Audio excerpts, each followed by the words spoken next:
Hey guys, welcome back to Andy's Dinosaur Reviews. We have some news, but before we get into that, I just want to take a minute and ask you guys to make sure that if you like this type of content, that you hit that subscribe button as well as the bell next to it to be notified of every video I post here on the channel. And if you could do me a huge favor and give this video a thumbs up, that helps the channel out greatly every time you do that.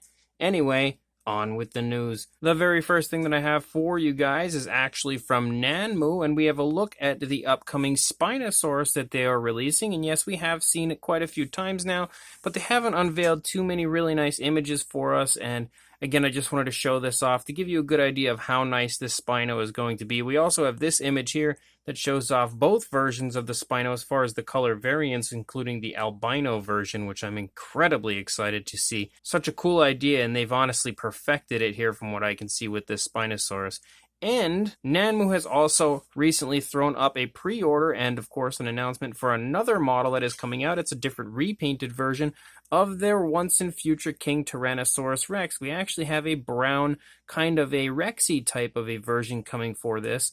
Now, there are a lot of people that are a little unhappy about the introduction of this model just because it's, a male Rex with a female Rex paint scheme, but they've been doing that since it began. Like, since Nanmu has been releasing alternate paint schemes. If you look back to the Rexy release, the female T-Rex they had released, there was also a greenish version included in there, so why wouldn't they dabble in the brownish version now for the once and future King sculpt? And I think it honestly looks really cool. I personally do quite like it. I think the sculpt, of course, is fantastic. It was with the original release, but the brown color scheme actually looks pretty nice on it, and you have a different base for it as well, which also is really, really neat looking. And this is a limited edition of 1,000, so if you are interested in picking this up, I will include a link in the description to Big Bad Toy Store where I just pre-ordered mine. So I would recommend pre-ordering it right away before that one sells out, because I have a feeling it's going to very quickly. And on top of that, Nanmu has also teased us with another release that they will be coming out with not long from now, and you can see from this image exactly who we are looking at. We will be getting a Tyrannosaurus, and I hope it looks exactly like the Dominion version, because after seeing Jurassic World Dominion, I am a huge fan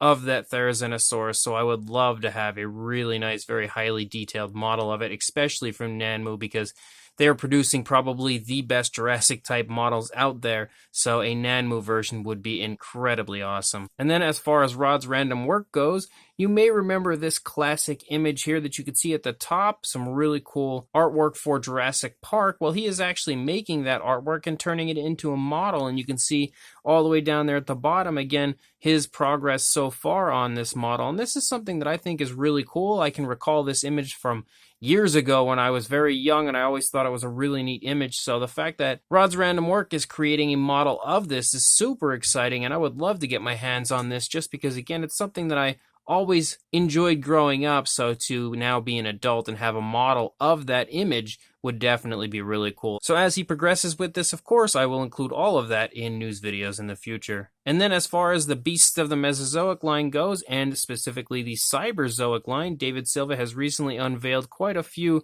images of some potential dragon figures that he will be including in the line. And honestly, I'm not the biggest fan of dragons. I do like them, but obviously not near as much as dinosaurs. However, I will say the designs that he has come up with here are all really, really neat looking, like incredibly fresh and unique, and I honestly would probably end up picking some of these up because they're so neat looking.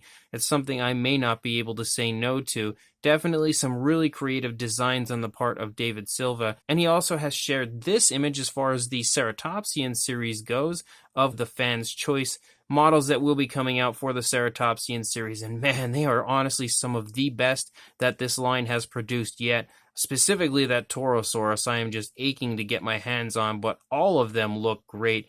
Really cannot wait to see all of these in the very near future. And then as far as Joe Laudati goes, I've said many times that he is pretty much the king when it comes to creating vintage movie monster style dinosaur figures, and he has actually gone ahead and created a brand new bust, and the bust replicates the Valley of Gwangi movie poster version, and that's really neat. That's not something I would have ever considered to create, but it actually is, as usual, when it comes to a Joe Laudati sculpt. It is perfect. It looks exactly like the poster version, and he's got it painted up and everything. I love the base, I love the sculpt. Everything on this is honestly incredible. I'm not entirely sure when this will go up for sale, but once it does, I'll definitely let you guys know. And then as far as Passion Charger goes, we have seen quite a bit of updates on his Rapetosaurus, but we did originally see it kind of posed with his Majungasaurus. Now it seems as though he has potentially switched it up a little bit, and instead of the Majungasaurus, we now have some Masiakasaurus included in this diorama. I guess maybe it's because the Majungasaurus was an older sculpt of his,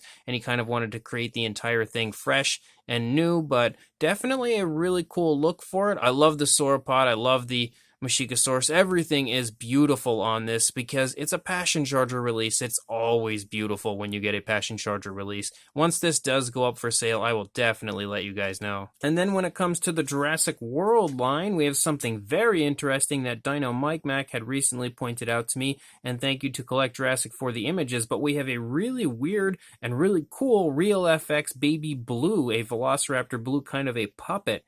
And I've seen this kind of thing used many times at different dinosaur shows, and I believe even at Universal Studios. So it's actually pretty neat that they're releasing something like this and giving, everybody the opportunity to have that type of a puppet. And it does definitely look really neat. I would have preferred them to have called this like a Baby Beta rather than Baby Blue, but I guess Blue is like super popular, so I could see why they would go with Velociraptor Blue.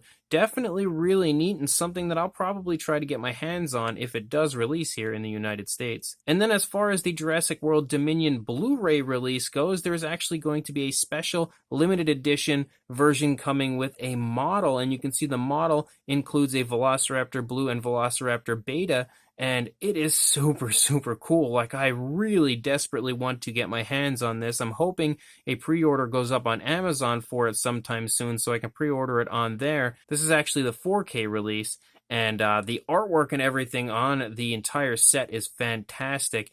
And the model here, again, is pretty much the highlight, if you ask me. Of course, owning Jurassic World Dominion is going to be quite the treat, but that model looks great. And then a thank you goes out to Dino Mike Mac for these images, but we have a look at a few of the upcoming Mattel figures that we have already seen. First of all, as far as like the Ferocious packs go, we have the Ionosaurus, and this is the first time I think we've had a good closer look at this figure. And it looks interesting, but I think now that I've seen it a little closer, I'm not as big of a fan of it as I thought I was going to be.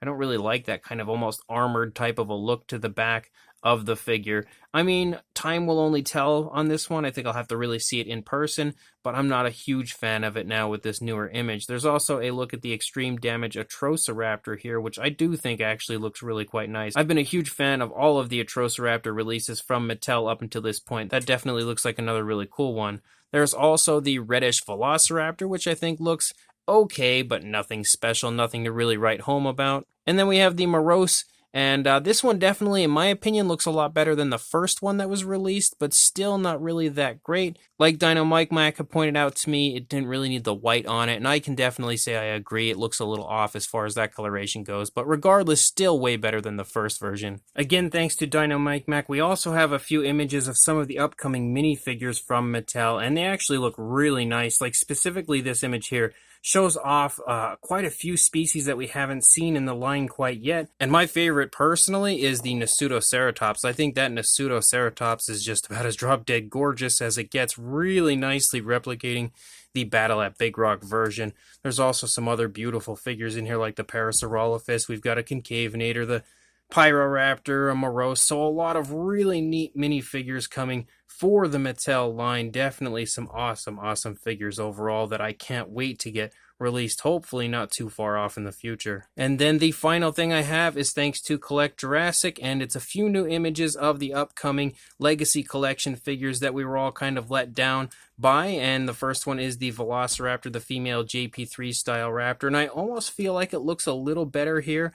More so than it did on the initial images, but still it really needed paint out onto the tail and just a little bit more paint application in general. It definitely doesn't look quite as bad as I thought it was going to, but still not near as nice, and definitely needed more overall to really nicely replicate a JP3 style raptor. And then we also have the Geosternbergia, and it's unfortunate that this has teeth because I think the sculpt looks really nice otherwise, and the paint application is actually probably one of my favorites, I think, from Mattel on one of their pterosaurs in quite some time. It does look really nice overall. They've given it some pretty nice paint application, and again, the only thing really wrong with it, in my opinion, is the teeth. At the very least, we often kind of complain about the fact that Mattel will skip things like nail paint and, sometimes teeth paint, but in this instance, I wish they would have skipped the paint on the teeth of this pterosaur, because it shouldn't have teeth. So the fact that they painted it makes it really stand out, and again, I think that takes away a lot as far as this figure goes, but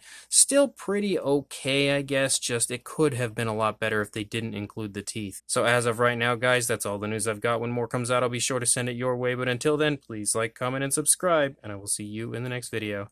Thanks for watching.